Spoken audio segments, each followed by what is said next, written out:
Bonjour à toutes et à tous et bienvenue dans cette leçon de grammaire. Notre leçon de grammaire d'aujourd'hui est destinée aux élèves de la 5e année primaire. Intitulée Les indicateurs de temps. Notre objectif visé est d'identifier les indicateurs de temps et les utiliser correctement. Commençons alors. Lisons ces phrases. Samy a voyagé la semaine dernière. Son père voyage aujourd'hui. Sa sœur Chad voyagera la semaine prochaine. Pour bien comprendre, on pose la question « Quand ?» Samy a voyagé quand?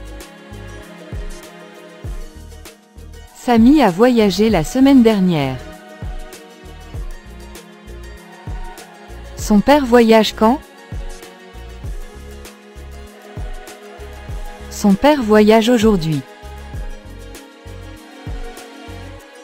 Sa sœur Chad voyagera quand? Sa sœur Chad voyagera la semaine prochaine.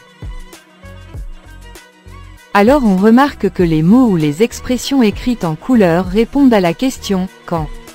Si on veut donner une petite définition pour les indicateurs de temps, on va dire que ce sont des expressions qui nous aident à déterminer si l'action s'est déroulée au passé, au présent, ou bien au futur. Pour exprimer une action qui s'est déroulée dans le passé, on trouve les expressions suivantes.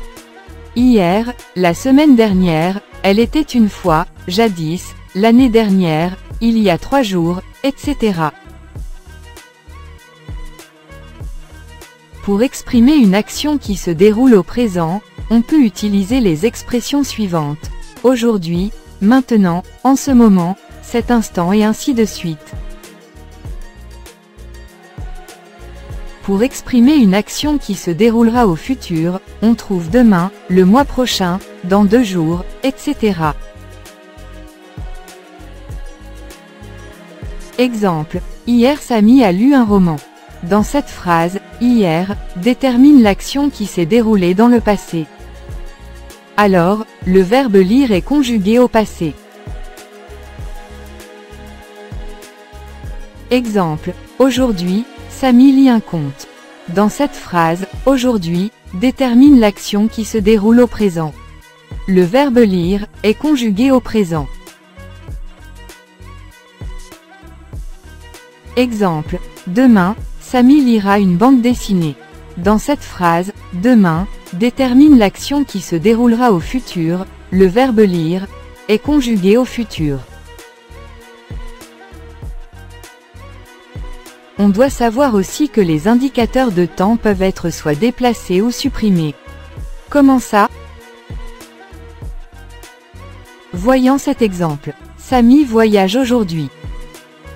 L'indicateur de temps, c'est aujourd'hui.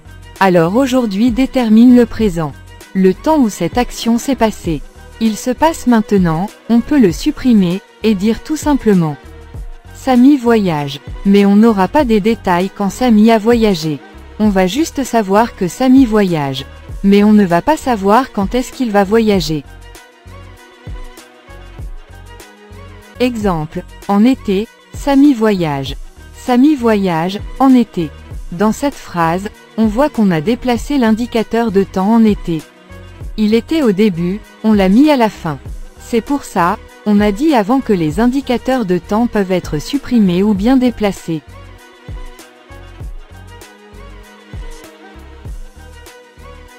On doit retenir que dans une phrase, on peut trouver des mots qui précisent quand l'action se déroule. Ce sont les indicateurs de temps. On les appelle les indicateurs de temps parce qu'ils nous donnent des informations sur le temps. On retient aussi que les indicateurs de temps peuvent préciser le moment d'une action, son début ou sa durée.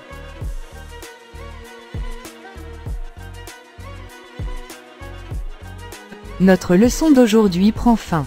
J'espère que vous l'avez bien compris. Et merci pour votre attention et à bientôt.